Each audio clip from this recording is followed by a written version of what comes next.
Ողջույն սիրելի հայրենակիցներ, եթերում Նրան տապանն է։ Եվ այժմ մենք զրուցելու ենք Հայաստանի Եվրոպական կուսակցության նախագահ պարոն Տիգրան Խզմալյանի հետ։ Ողջույն պարոն Խզմալյան, շատ շնորհակալ եմ, որ այսօր այստեղ եք։ Բարև ձեզ։ Եվ այսպես Փաշինյանը գտնվում է Մոսկվայում։ Դատելով լուսանկարներից նա այդքան էլ իրեն հարմարավետ չի զգում, ես կհարցնեմ, դա դուք եւս կիսում եք այդ տպավորությունը, ես կներեք այսպիսի տպավորություն ստացա եւ կիսվեցի ձեզ հետ, տեղեկացրեցի։ Նախ որտեղ է նստած, նա նստած է առաջին այո շարքում իհարկե, բայց Լուկաշենկոյի կողքն է նստած, պարզ է, որ Փաշինյանը եւ Լուկաշենկոն չեն զրուցելու։ Եվ հաջորդ խնդիրը այն է, որ Փաշինյանը ողջունելու է այդ շքերթի ժամանակ Շուշին գրաված զինվորներին, ադրբեջանցի զինվորներին, ադրբեջանական մամուլը համենայն դեպս մատնանշում է, որ այդ 80 զինվորականները, որոնք անցնելու են կոմանդոսներ, այսպես կոչված, հենց նրանք են, ովքեր Շուշիում են եղել։ Այն դեպքում, երբ որ Ալիևը չի լինելու։ Ձեր կարծիքով, իհարկե մենք մինչ այս օրը անընդհատ քննարկում ենք բոլորի հետ, թե ինչը կարող էր դրդել, ինչու է Փաշինյանին գնալ Մոսկվա, ինչու է գնացել, արդյոք Չինաստանի նախագահի հետ այսպես ոտքի վրա հանդիպելու համար, ձեր գնահատականը ինչ է տեղի ունեցել այս փաստով, գնալու փաստով, եւ ինչ հետևանքներ կարող է դա ունենալ, դրական, գուցե, եւ բացասական, եթե այդպեսին լինեն։ Ես կսկսեմ նրանից, որ կհիշեցնեմ, այսօր Եվրոպայի օրն է, մայիսի 9-ը, դա ոչ թե հաղթանակի տոն է, հաղթանակի տոնը աշխարհը նշում է մայիսի 8-ին, որովհետև մայիսի 7-ին լույս գիշեր 8-ին կնքվեց իրական զինադադարը եւ Գերմանիան ստորագրեց կապիտուլյացիա։ Այդ Ստալինը որոշեց մեկ օր անց մի անգամ էլ բեմադրել այդ ամբողջը, որպեսզի հետո ասի, որ սովետական միությունը միայնակ է հաղթել, դա այդպես չէ։ Այդպես որ այսօր աշխարհը եւ Եվրոպան նախ եւ առաջ նշում է Եվրոպայի օրը, խաղաղության եւ համերաշխության օրը։ Ես սկսել եմ դրանից, որ մենք տեսնենք Փաշինյանի այցը այս ենթատեքստում, երբ Եվրոպայի առաջնորդները այսօր հավաքվում են Կիևում, երբ Եվրոպան հատուկ նշել է, որ Եվրամիության ձգտող ազգերի ղեկավարները չպետք է գնան Մոսկվա, որովհետև այն ինչ կատարվում է Մոսկվայում, դա դայիչների, բռնապետների խնջույք է։ Հենց այդ օրը Հայաստանի վարչապետ Նիկոլ Փաշինյանը, որը ոչ թե իրեն է ներկայացնում Նիկոլ Վովայևիչ Փաշինյանին, Իջևանում ծնված եւ Երևանում ապրող հիմա մի մարդ, այլ Հայաստանի վարչապետը, այսինքն Հայաստանի Հանրապետությունը ներկայացված է ոչ թե Եվրոպայում, որտեղ 45 օր առաջ անդամակցելու օրենք է ընդունել ազգային ժողովը, Նիկոլ Փաշինյանի վերահսկվող ազգային ժողովը, այլ նա Մոսկվայում է, Լուկաշենկոյի, Պուտինի կողքին եւ ինչպես դուք ասիք, ազերի ազգերների հայերին գլխատող մարդասպանների շքերթին մասնակցող։ Եվ բացատրությունները այստեղ շատ են, ոմանք անվանում են դա խիզախ եւ խորամանկ քաղաքականություն, ոմանք դա անվանում են հիմարություն, խենթություն, ես կարծում եմ այդ ամենը ավելնորդ է։ Իրականում Փաշինյանը ընդամենը մեկ խնդիր է լուծում իր այցով, եւ դա նույն այն խնդիրն է, որը լուծում էին նրանից առաջ բոլոր Հայաստանի իշխանավորները վերջին 40 դարվա ընթացքում։ Դա սեփական իշխանություն պահպանելու խնդիրն է։ Հանուն դրա է գնացել Նիկոլ Փաշինյանը Մոսկվա 2025 թվականի մայիսի 9-ին կամ 8-ին, ավելի ճիշտ, եւ ոչ առաջին անգամ դա եղել էր եւ նախորդ եւ այն 23 թվականին 2 տարի առաջ ես օրինակ այդքան էի զայրացած, որ մենք կազմակերպեցինք հատուկ հակաայց եւ Ռուբեն Ախվերդյանի ու երաժիշտների հետ մեկնեցինք Կիև ցույց տալու համար ուկրաինացիներին պատերազմի մեջ գտնվող հերոսական Ուկրաինային, որ Հայաստանը դա Նիկոլ Փաշինյան չէ, դա մենք ենք։ Եվ մենք բարեգործական համերգ տվեցինք Ուկրաինայի բանակի օգտին եւ Այսօրերն էին, հա։ հենց մայիսի 10-ն էր 2023 թվականին եւ մեր այցը հատուկ նշանակություն ուներ հակակշռել դրան եւ իմիջիայլոց ուկրաինացիները այդպես էլ գնահատեցին եւ մեր այցից հետո ստեղծվեց հայկական լեգիոն իմիջիայլոց ուկրաինական բանակում բայց այս ամենը ասում եմ միայն մի բան բացատրելու համար ժողովուրդ պետք չէ փնտրել սև կատու մութ սենյակում հատկապես եթե այնտեղ կատու չկա կատուն բոլորովին այլ տեղում է Նիկոլ Փաշինյանը փոխանակում է հիմա մեր ազգային արժանապատվությունը, մեր պետական գերագույն շահերը, որտեղ լինել Եվրոպա է դա նշանակում է ապահովել երկրի համար ոչ միայն զարգացում տնտեսական, ոչ միայն քաղաքական կայունություն, այլ պարզապես ֆիզիկական գոյություն։ Եկեք չխաբենք մեզ, այն որ 2022 թվականի աշնանը, երբ երկու օրվա մեջ 223 հայ զինվոր էին զոհվել Սյունիքի սահմանին, երբ որ ադրբեջանցիները արդեն մտել էին Հայաստանի տարածք, Հայաստանի Հանրապետության տարածք, դա արդեն Արցախից էլ դուրս էր։ Եվ միայն Եվրոպական միության միջամտությունը եւ սկզբից 40, իսկ հիմա արդեն մի քանի 100-ի հասնող դիտորդների, փաստորեն խաղապահների ներկայությունը եվրոպական դրոշներով մեր սահմանների վրա, դա է կանգնեցրել Սյունիքի զավթումը, դա է կանգնեցրել պատերազմը եւ դա է պահպանում խաղաղություն։ Դա այլ ոչ թե ինչ որ խաղաղության փաստաթուղթ, որը բնականաբար Մոսկվայում չի կնքվելու, որովհետեւ այնտեղ Խորամանկալիևը չեկավ, նա ուղարկեց իր ասքյարներին։ Իսկ ինքը շարունակում է քաղաքական միավորներ հավաքել արևմուտքում, որտեղ նա վաճառում է իր նավթն ու գազը, եւ նա արեց դա չգնալը։ Դրա պատճառն էր հենց այն, որ այնտեղ գնաց Փաշինյանը։ Ալիևը հերթական անգամ թույլ տվեց Փաշինյանին կատարել կոպիտ սխալ։ Երբ որ Փաշինյանը նախապես հայտարարեց, որ գնալու է Մոսկվա, իհեճուկս ամեն ինչի, Ալիևը շատ հմտորեն վերջին պահին ասաց, իսկ ես զբաղված եմ եւ չեմ կարող գալ։ Ըստ էության ավելի զբաղված է Ադրբեջանում, քան Փաշինյանը Հայաստանում։ Փաշինյանը գնաց ազատվելու համար ազգային ժողովում խժդժություններից, քրեական չբացված կամ չավարտած գործերից, կոռուպցիայից, տնտեսական խնդիրներից, այդ ամեն ինչից նա գնաց փրկվելու Մոսկվա։ Ինչու՞, որովհետեւ նա մեկ խնդրանքով է այնտեղ։ Թողեք ինձ շարունակել իշխանավորել, որովհետև մի քանի շաբաթ առաջ Ռուսաստանը իր հատուկ դիվերսիոն խումբ է նշանակել Հայաստանի 26 թվականի ընտրություններին միջամտելու եւ դա գլխավորում է ոչ ավել ոչ պակաս Ռուսաստանի նախկին վարչապետ Կիրիենկոն։ Դա շատ լուրջ խաղ է եւ Փաշինյանը փաստորեն գնաց այնպես ինչպես առաջ գնում էր Սերժ Սարգսյանը, Ռոբերտ Քոչարյանը, Լևոն Տեր-Պետրոսյանը, ասելու համար ես կատարում եմ այն խնդիրները, որոնք ձեզ հուզում են այստեղ եւ դրա դիմաց նա ստանում է փաստորեն այդ պիտակը իշխելու։ Նա ստանում է Պուտինի համաձայնությունը, որ Կիրիենկոն իր փողերը կստանա, կլվա, կապահովի լարվածություն, պառակտվածություն, բայց դու կմնաս իշխանության, քո 30%-ով, որին կավելացնես այդ չարաբաստիկ օրենքը, որը կոչվում է կայուն մեծամասնության օրենք։ Միայն թե ժողովրդավարական ուժերը, իսկապես եվրոպամետ ազգայնականները ներպես չգան իշխանության։ Պարոն Խզմալյան, փաստորեն ստացվում է, որ եթե մինչ այժմ նույն կարծեմ Ալեն Սիմոնյանն էր ասում, դա եւ Փաշինյանն է ասում, դուք այլ երկրների գործակալներ եք, այլ երկրների քաղաքական ուղին եք այստեղ, քաղաքականությունն եք վարում այստեղ,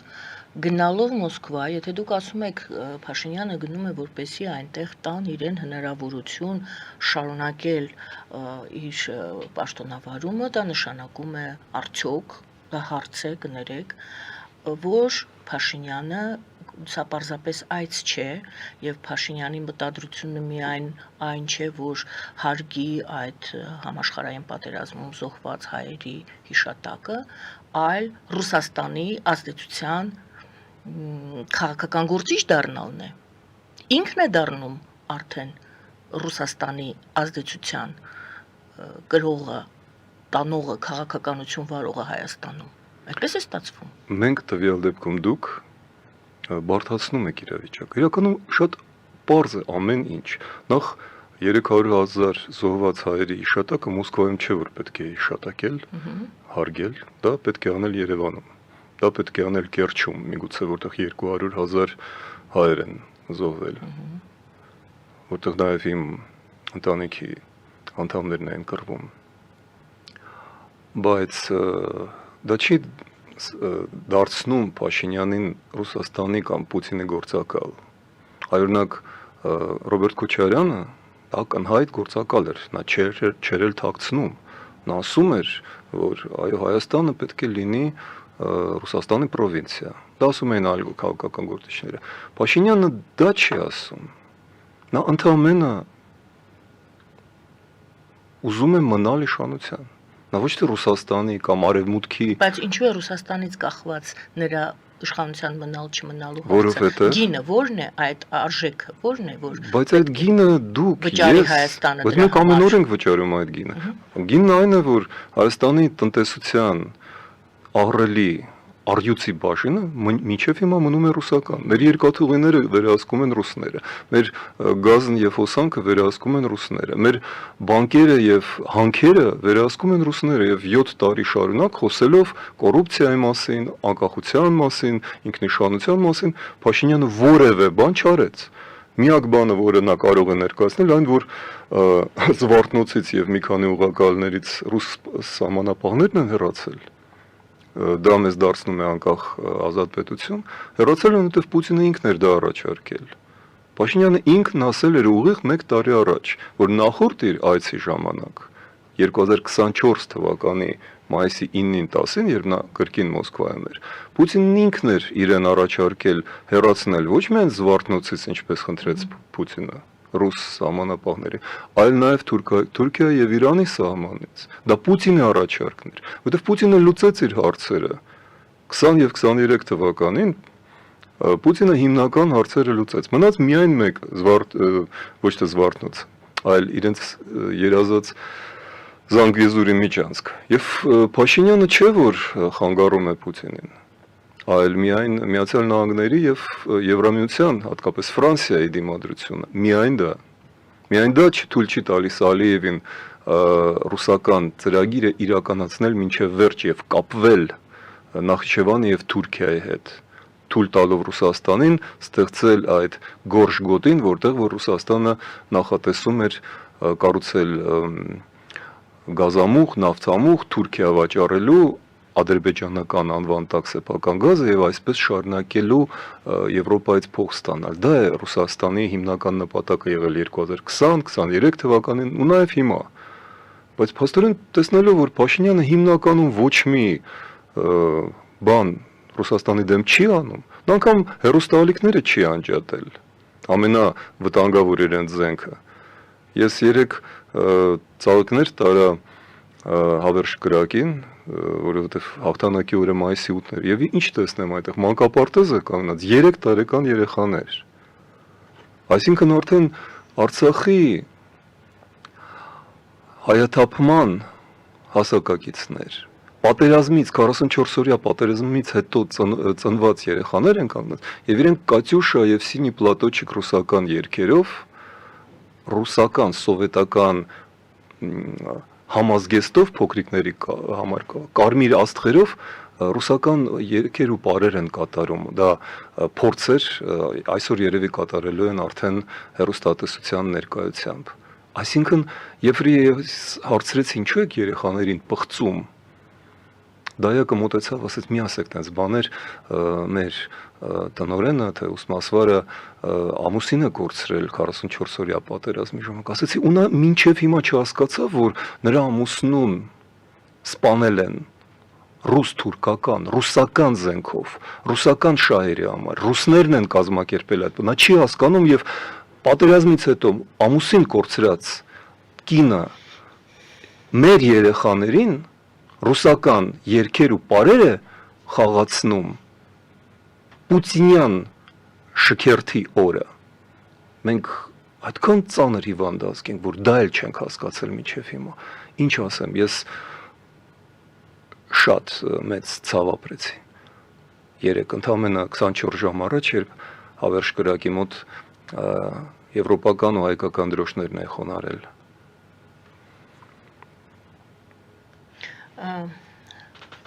Ծանր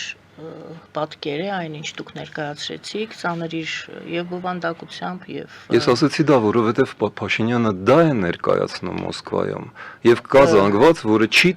ցավ չի զգում, չի հասկանում ով է մեր թշնամին։ Մենք խոսում ենք այն մասին, թե եթե Փաշինյանը գնացել է Մոսկվա, որպեսզի պահպանի իր իշխանությունը, դա պետք է գին ունենա, այն ինչ դուք ասացիք, դա արժեքներից մեկն է գուցե եւ հաջորդ հարցը շարունակում եմ նույն հարցը տալ, ինչ եք կարծում, արդյոք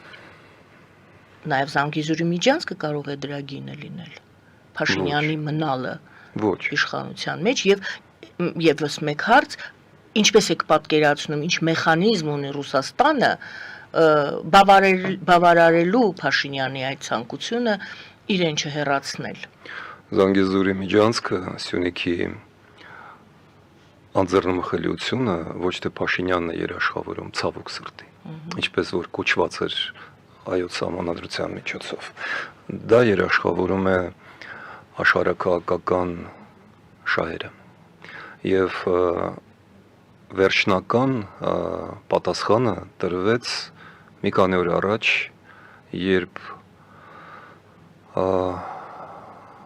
Ռոմի Պապ Ֆրանցիսկոսի կյանքի վերջին օրվա ժամերին Վատիկանում 12 ժամանոց հանդիպում տեղի ունեցավ նրա օրհնությամբ Իրանի արտգործնախարար Արաքչի եւ Միացյալ Նահանգների հատուկ դեսպանի միջև, որոնց հետո միացավ նաեւ Հնդկաստան ճանապարհին իմիջիալոց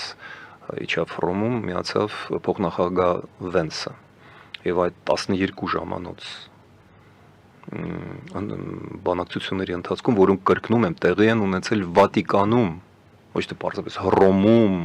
Իտալիայում, այլ հենց Վատիկանում, մենք պետք է հասկանանք ինչ է նշանակում դա եւ ինչ է նշանակում Վատիկանը, հատկապես երբ որ երեք եւս մեկ կարևոր օր էր, տոն էր,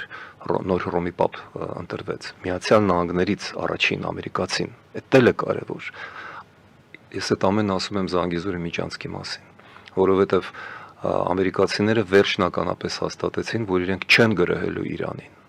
Իսկ Զանգեզուրի միջանցքը, Սյունիքի գրավումը հնարավոր կլիներ միայն մի դեպքում, եթե Իրանի դեմ սկսվեր ոչ միայն Իսրայելի հարձակում, այլ Ամերիկա-իսրայելական հարձակում։ Եվ այդ դեպքում Ադրբեջանը, որը դա նախապատրաստում էր, ասելու էր, ահա, մենք օգնում ենք ձեզ Միացյալ Նահանգներ եւ Իսրայել, եւ մենք փակում ենք այդ Չարաբաստիկ Իրանի հյուսիսային սահմանը, հատկապես որ Փաշինյանը անզգուշորեն դրանից մի քանի շաբաթ առաջ համատեղ զորավարժություններ իբրև թե կայացրեց Իրանի հետ, դա ամենասխալ եւ վտանգավոր զարգացումն էր։ Դա Իրանին էր պետք, բայց Հայաստանին դա բացարձակապես պետք չէր։ Ես պարզապես սարսափած մի քանի օր սպասում էի Միացյալ Նահանգների արձագանքին, որովհետեւ Ադրբեջանը պատրաստել էր դա որպես հաղթակար։ Տեսեք, դուք պատրաստում եք գրոհել Իրանի գրոհը, իսկ Հայաստանը Իրանի հետ համատեղ զորավարժություններ անում։ Իրական զորավարժություններ էլ չէին։ Իրանը իր տարածքում, Հայաստանը իր, բայց այն որ հայտարարվել է, Հայաստանին փաստորեն դարձնում էր ոչ միայն Ռուսաստանի, այլ նաև Իրանի դաշնակից Ամերիկայի համար, Թրամփի համար, որը շատ ավելի քիչ, փոքր մեղքերի համար է սարսափելի պատիժներ սահմանում, չէ՞ հիմա մենք հասկանում ենք ում հետ մենք գործ ունենք։ Եվ այն որ Հռոմի Պապի վերջի կյանքի վերջի օրվա ընթացքում նրա օրհնությամբ, ընդ որում նրա վերջին աղոթքը հենց վերաբերում էր մեր տարածաշրջանին, դա ոչ ոք չնկատեց, նա խաղաղություն խնդրեց ասեց Հարավային Կովկասի համար։ Դա պատահական չէր։ Եվ այն, որ Վենսը հետո եկավ, եւ այն, որ Թրամփի եւ Զելենսկու բանակցությունները նույնպես Վատիկանում Սուրբ Պետրոսի տաճարում տեղի ունեցան։ Սա բաներ են, որ Երևանում, երբ որ ես որոշ մարդկանց փորձում եմ դա բացատրել, իրենք քառակուսի աչքերով են, չեն էլ հասկանում, ինչ կապ ունի դա։ Դե հա, հիմա շենքեր նստեցին, հա, Վատիկանը որն է մարդ, պարզ չի։ Չէ, պարզ չի, իրենք չեն հասկանում, որ Վատիկանը անչափ կարևոր է եւ այս ժամերին հատկապես շատ կարևոր է։ Եվ շատ կարևոր է, որ մենք պարզապես հրաշքով մի բանից փրկվեցինք։ Եթե ամենաուժեղ տեխնացում Պիետրո Պարոլինը, պետական քարտուղարը Վատիկանի, ընտրվեր, դա մարդ էր, որին մենք պետությունը մեր, եկեղեցին մեր, կառավարությունը մեր կարողացան, որքան էլ բավական լուրջ նեղացնել։ Նա Երևան էր այցելել, դա Վատիկանի պետքարտուղարն է, վարչապետը, եւ նրան ընդունեցին, կարծես թե ինչ որ 4-րդ կարգի քաղաքի թաղապետ է եկել։ Հենց թռուցիկ, հպանցիկ մի քանի րոպեանոց հանդիպում վարչապետի հետ, որին համոզեցին, որ պետք է իրեն ընդունել։ Էջմիածինը հերթական անգամ ցույց տվեց իր հակակաթոլիկ այդ ամենը հələ ոչինչ, բայց նա այստեղից գնաց Բաքու, որտեղ նրան ընդունեցին, գիտեք ոնց։ Նրա օրհնությունը խնդրեցին կաթոլիկ տաճար կառուցել եւ կառուցեցին արդեն եւ արքիեպիսկոպ Սրբազան Գալախերը Վատիկանից եկավ եւ օրհնեց այդ կաթոլիկ տաճարը Բաքվում։ Ինչի համար են իրենք պատրաստում այդ ալբանական, այսպես կոչված աղվանական եկեղեցիների մասին կեղծիքները Արցախում, որ ասեն, որ հա մենք ենք Օրանը, Բախտողոմեոս եւ Թատևոս առաքյալները մեր տարածքում են քարոզում։ Արցախը Հայաստանի հետ կապ չունի, դա կովկասյան աղվանք է եւ հսկայական փողերով անց էին կացնում այդ գաղափարը։ Եվ եթե օրինակ զարգանար այլ կերպ այս ընտրությունը, մենք հիմա հանդինս Վատիկանի կունենայինք, ասեմ ձեզ, բավական մեծ գլխացավանք, այնտեղ որտեղ պետք չէր այդ գլխացավանքը ունենալ։ Աստված հերթական անգամ խղճաց մեզ։ Ես ընդհանրապես ասում եմ, ինչ ցածր է մեր քաղաքականության, դիվանագիտության, վերլուծության որակը, եւ այդ որակը իշխանության որակը, կառավարման որակը, դա է գինը, դա է գինը։ Փաշինյանը այս այցի գինը մենք վճարում ենք նրանով, որ բարձրանում է արտահոսքը եւ կապիտալը եւ մարդկանց։ Մարդիկ փախչում են Հայաստանից, որովհետև տեսնում են, որ Հայաստանը չի գնում Եվրոպա։ Հետևաբար պատերազմի վտանգը շարունակվում է։ Որդիներին փախցնում են բանակից։ Բիզնեսները փախցնում են Հայաստանից։ Այդ դա է գինը։ Իսկ դիմաց ընդամենը մի քանի մարդ պահպանել են իրենց հույս են պահպանում մնալ իշխանության ընդամենը եւ նրանց գինն ենք մենք վճարում մեր կյանքերով, մեր արտագաղթով, մեր դժբախտությամբ, նևրոզներով եւ մահերով։ Պարոն Խզմարյան, Փաշինյանը այսօր կամ գրել է կամ հայտարարել է համենայն դեպս տեքստայինով ասեմ ձեզ, տեքստն եմ տեսել, նա ասել է, որ իր հեճուկս բոլոր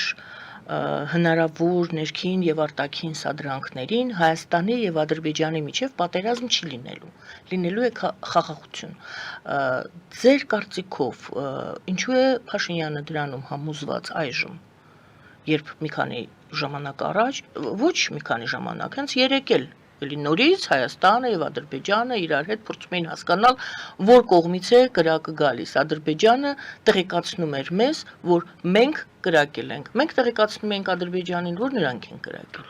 Դա ես հենց նոր դա է փորձում բացատրել։ Փաշինյանը ուզում է տպավորություն ստեղծել, որ նա է դա որոշում, նրանից է ինչ որ բան կախված։ Չէ, ես այդ բարդ քաղաքական կոնստրուկցիաները նկարագրում էին ցույց տալու համար, որ իրականում այդ որոշումները եւ 20 թվականին իմիջիայլոց եւ 23 թվականին ընդունվել են ոչ թե նրա կողմից եւ խաղաղությունը դա նրա ու Ալիևի պայմանավորվածությունը չէ, դա մեծ քաղաքական կենտրոնների դժվար հասանելի, բայց այնուամենայնիվ հնարավոր կոնսենսուսն է։ Հռոմի Պապը ասաց, որ չպետք է լինի պատերազմ Իրանի եւ Միացյալ Նահանգների հետ, հանուն Իսրայելի, որ պետք չէ Հնդկաստանի եւ Պակիստանի պատերազմը եւ այդ պատերազմը չի լինի, կսահմանափակվեն այդ սահմանային բախումներով, կհանդարտվի, որ պետք չէ պատերազմը Ադրբեջանի եւ Հայաստանի միջեւ։ Դա Հռոմի Պապի որոշումը չէ, իհարկե, դա նրա ցանկությունն է, բայց դա այն ցանկությունն է, որի հետևում կանգնած են շատ մեծ շահեր, շատ մեծ փողեր, շատ մեծ որոշումներ, որովհետեւ արևմուտքը Միացյալ Նահանգների գլխավորությամբ այլևս նոր չեմ ասի թշնամի հակառակորդ է տեսնում ընտրել Չինաստանը։ Եթե 50 տարի առաջ 70-ական թվականների կեսերին Միացյալ Նահանգների նախագահ եւ պետքարտուղար Նիքսոնը եւ Քիսինջերը անսպասելիորեն ընտրեցին Չինաստանը եւ այցելեց Քիսինջերը Մաո Ցեդունի մոտ ընդդեմ սովետական միության եւ իրենք սկսեցին օգնել Չինաստանին բարձրանալ սովետը քանդելու համար, ապա 50 տարի անց նրանք հակառակն են անում։ Տրամպը այդ պատճառով թույլ չի տալիս Ռուսաստանին պայթել, որովհետև նա աշխատում է Չինաստանի դեմ։ Եվ այդ ամենը Հնդկաստանից մինչև ձեր ասած Զանգեզուրի միջանցք, դա մի գիծ է, որի նպատակն է թույլ չտալ Չինաստանին Ռուսաստանի հետ ուժեղանալ, որովհետև Ռուսաստանը հիմա Չինաստանի դաշնակիցն է։ Ահա ինչու են Սին եւ Պուտինը նստած իրար կողքը Լուկաշենկոն եւ սա է սարսափելի, նրանց կողքին նստած է Փաշինյանը, ոչ թե Մակրոնի, Մերցի, Տրամպի կողքին, այլ Լուկաշենկոյի եւ Պուտինի։ Սա է այն հանցագործությունը, որը նա գործում է հիմա Հայաստանի դեմ։ Իդեպ շատ սիմվոլիկ էր ավարտելու համար այս թեման եւ այդ պատկերը Չինաստանի նախագահի կողքին նստած էր Ղազախստանի նախագահը Տոկաևը, որը նստած էր հենց ցույց տալու, որ ես ոչ թե Պուտինի հետ եմ, այլ Չինաստանի հետ եմ։ Իսկ Հայաստանը, ինչպես դուք նշեցիք, այո, Լուկաշենկոյը։ Սիրելի հայրենակիցներ, գովազդ հայտարարենք եթերում, պարոն Խզմալյան, դուք էլ ներեք, պետք է մի քանի վայրկյանով դուրս գան գովազդային դադարի։ Գովազդը եթերում, մնացեք մեզ հետ։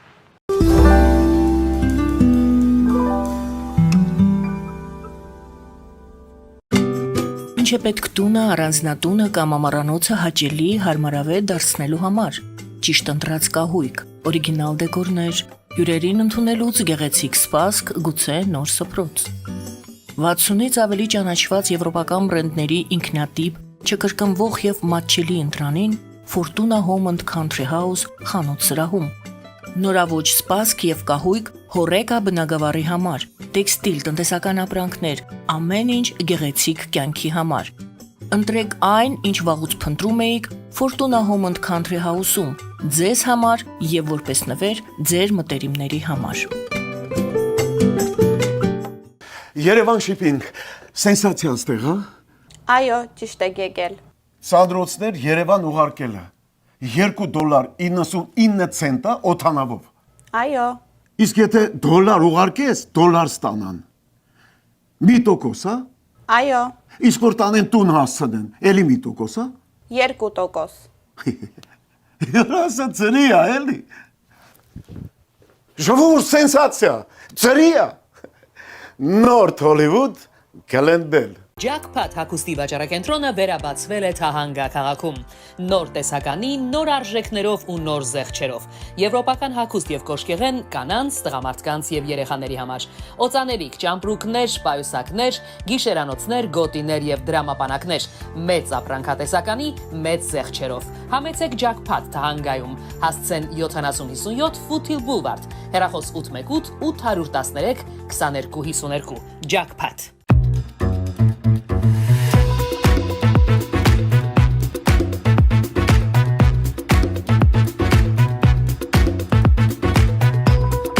Արարատ ռեստորան, ընտանեկան եւ ընկերական ժամանցի լավագույն հասցե, սիրված արտիստներ, հյուրընկալ մթնոլորտ, հարուստ ճաշացան, անմահական խորտիկներ, Արարատ ռեստորան, հասցեն անփոփոխ, սիրով սպասում ենք ձեզ։ Ավելի քան 11 տարի Աքսիոմեդ վնասվածքաբանական վերականգնողական բժշկական կենտրոնում գործում են հենաշարժիչ համակարգի խնդիրների լուծման բոլոր ժամանակակից մեթոդները։ Հասցեի Երևան, Տերյան փողոց 3 շենք, 42 տարածք, հեռախոս 010 522 882, 091 522 882։ Լավագույն պաղպաղակ, բնական, համեղ եւ մատչելի գներով պաղպաղակը կարող եք ձեռք բերել բոլոր հայկական խանութներում։ Պահանջեք հայկական պաղպաղակ, Թամարա պաղպաղակ։ Glendale West Pharmacy, ձեր ուղեկիցը տեղերի աշխարհում։ Ունեք հարցեր, զանգահարեք 818 548 5157 հեռախոսահամարով կամ այցելեք 1109S Glendale Avenue, Glendale CA 91 205 հասցեով։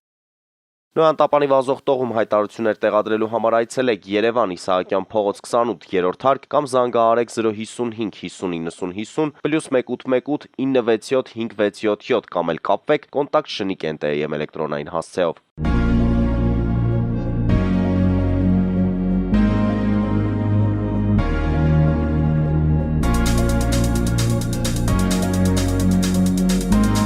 Տպագրեք ձեր գիրքը Նոյան տապան տպագրատանը, ինչպես նաև թերթեր, ամսագրեր, բուկլետներ եւ այլն։ Հասցեն քաղաք Երևան, Իսահակյան 28 առաջին հարկ։ Հեռախոս Հայաստանից +374 55 50 90 52, ԱՄՆ-ից 818 967 567։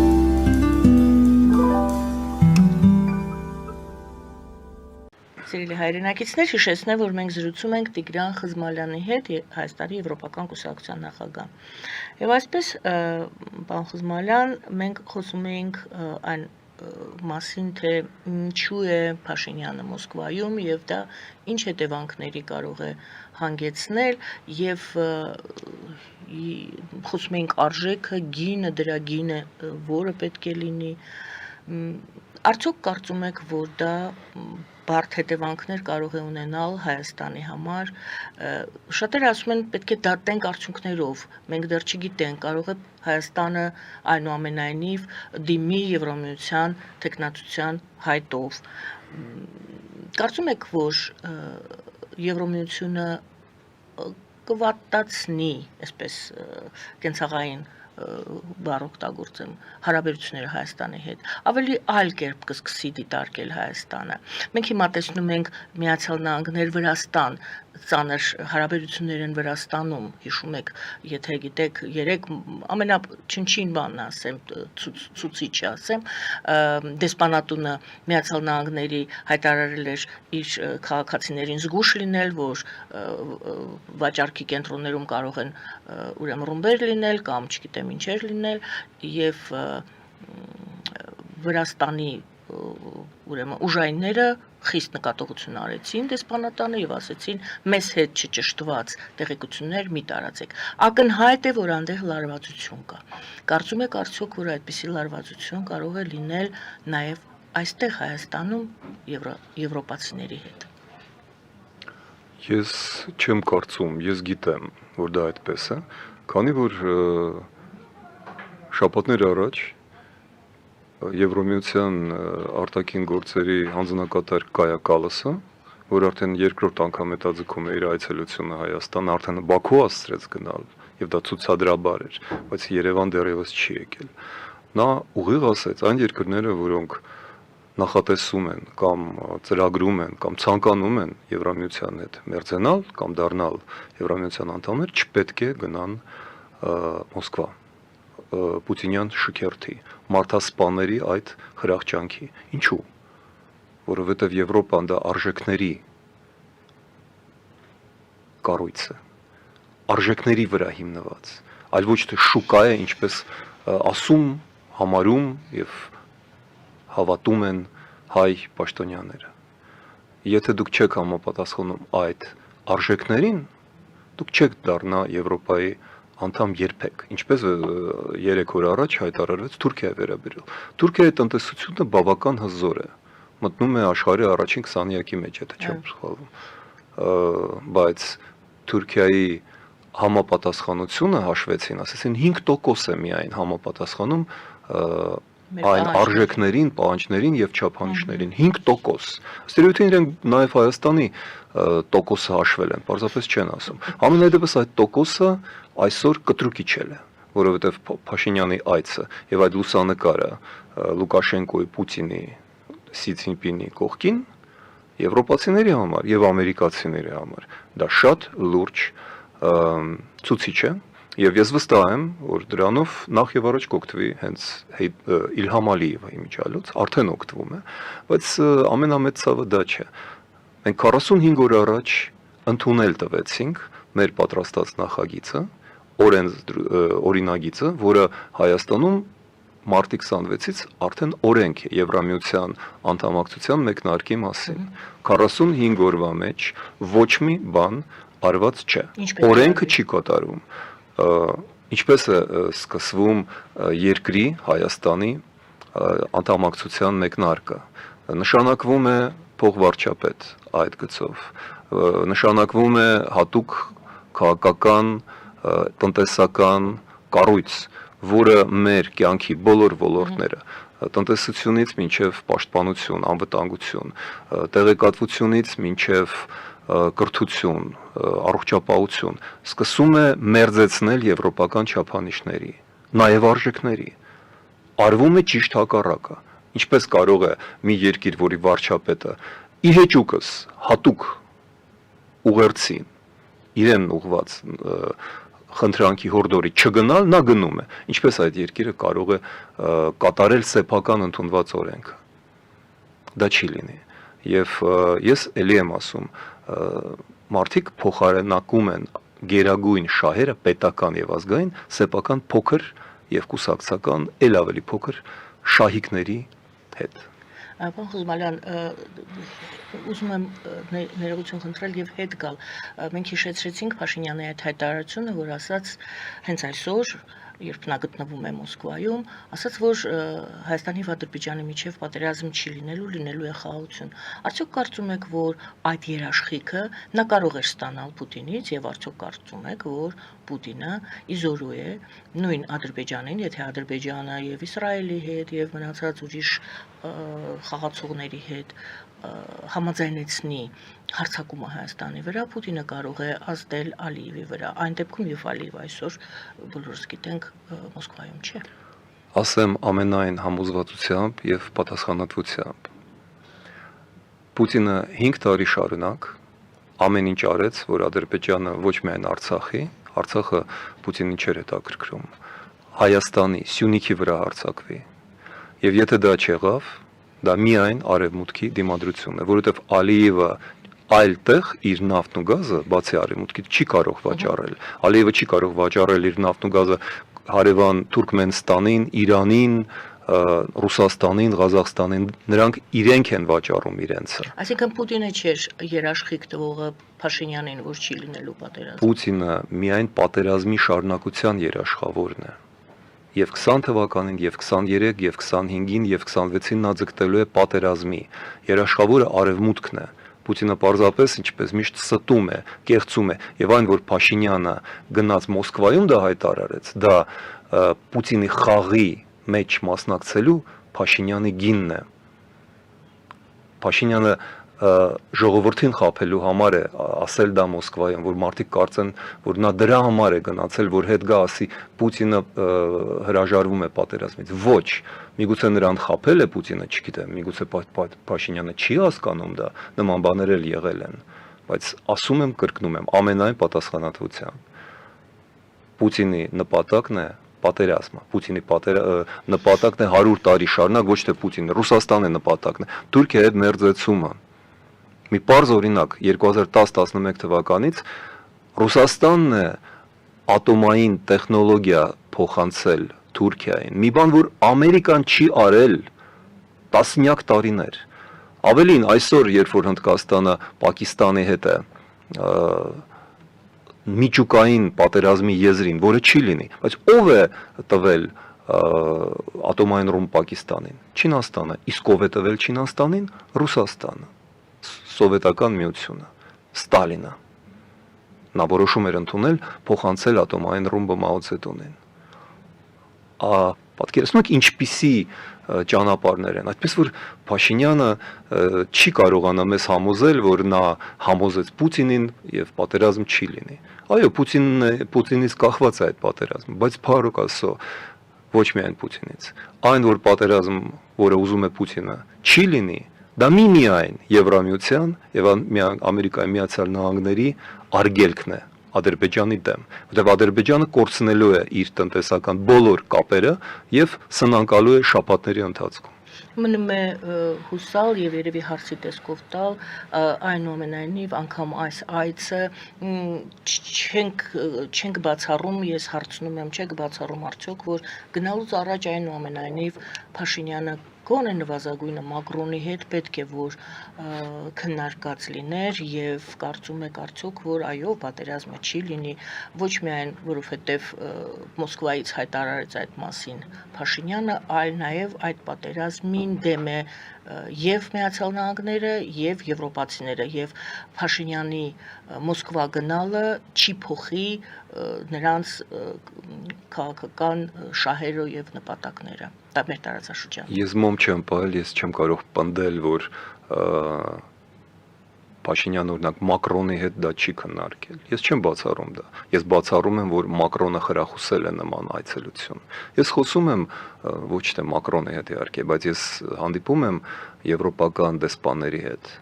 Եվ իրենք երբեք չեն ասում, չէ, մենք ասել ենք ոչ մի դեպքում մի գնա։ Դրանք ասում են, դե եթե ձեզ պետք է գնացեք, դուք եք որոշում։ Հետո կառուցում են իրենց հարաբերությունները ըստ փաստի։ Անշուշտ։ Եվ մենք երևում ենք խեղճ ու կրակ, թույլ, կոտրատված, կոտրատվող եւ անհույս մի պետություն, որի վրա որևէ հաշվարկել անել չի կարելի։ Այդպես եղավ Վրաստանի հետ։ Իրենք նայում են, մտածում են, դա եթե Վրաստանը ծախվեց ռուսներին, դե Հայաստանը ինչ անի։ Իրենք խղճում են մեզ, բայց դա շատ կասկածելի արդարացում է։ Մենք շատ վաղուց կարող ենք սկսել մեր շարժումը դեպի արևմուտք 25 տարի առաջ, մեր հաղթական